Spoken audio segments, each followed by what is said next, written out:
Kisah yang Allah sebutkan dalam Al-Quran semuanya ada faedahnya. Mustahil Allah sebutkan kisah tanpa memiliki faedah. Oleh karenanya Allah Subhanahu wa taala berkata kepada Nabi sallallahu alaihi wasallam, "Faqsusil qasas la'allahum yatafakkarun." Bacakanlah kisah-kisah, sampaikanlah kisah-kisah kepada mereka agar mereka berfikir. Perhatikan di sini. Allah mengkaitkan antara kisah dengan berfikir. Kenapa?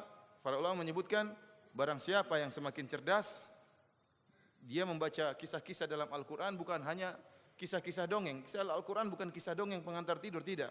Maka haditha yuftara. Kata Allah Subhanahu wa taala, kisah-kisah dalam Al-Quran bukanlah kisah fiktif atau kisah dongeng pengantar tidur, tidak. Tetapi kisah yang benar-benar mengandung faedah-faedah.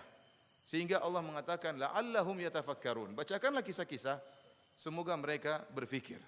Artinya semakin orang berfikir, semakin orang memeras otak untuk mengambil faedah-faedah, maka dia akan semakin bisa mendapatkan banyak faedah dari kisah-kisah tersebut. Allah juga berfirman, laqad kana fi qasasihim ibratul liulil albab. Sungguh pada kisah-kisah mereka ada pelajaran bagi siapa?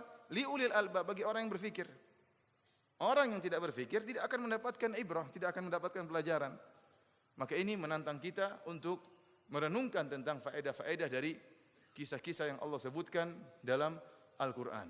Dan di antara uslub Allah Subhanahu wa taala dalam menyampaikan keimanan kepada hamba-hambanya adalah dengan metode kisah.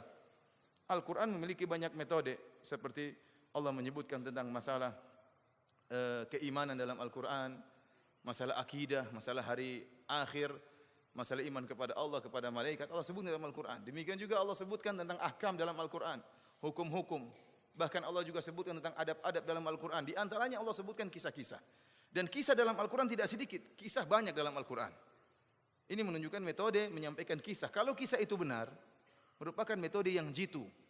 Karena metode yang digunakan oleh Allah Subhanahu wa taala dengan syarat kisah tersebut maka haditsa yuftara, bukan kisah buat-buatan, tetapi kisah yang benar-benar terjadi. Karena tatkala Allah Subhanahu wa taala menyampaikan kisah, maka seakan-akan itu merupakan praktek nyata dari dalil. Terkadang seorang disampaikan dalil, dia kurang paham bagaimana aplikasinya, bagaimana prakteknya. Namun tatkala disampaikan kisah, inilah praktek dari dalil-dalil yang ada. Para hadirin dan hadirat yang dirahmati oleh Allah Subhanahu wa taala, karenanya pada kesempatan yang berbahagia ini kita akan menyampaikan kisah pertama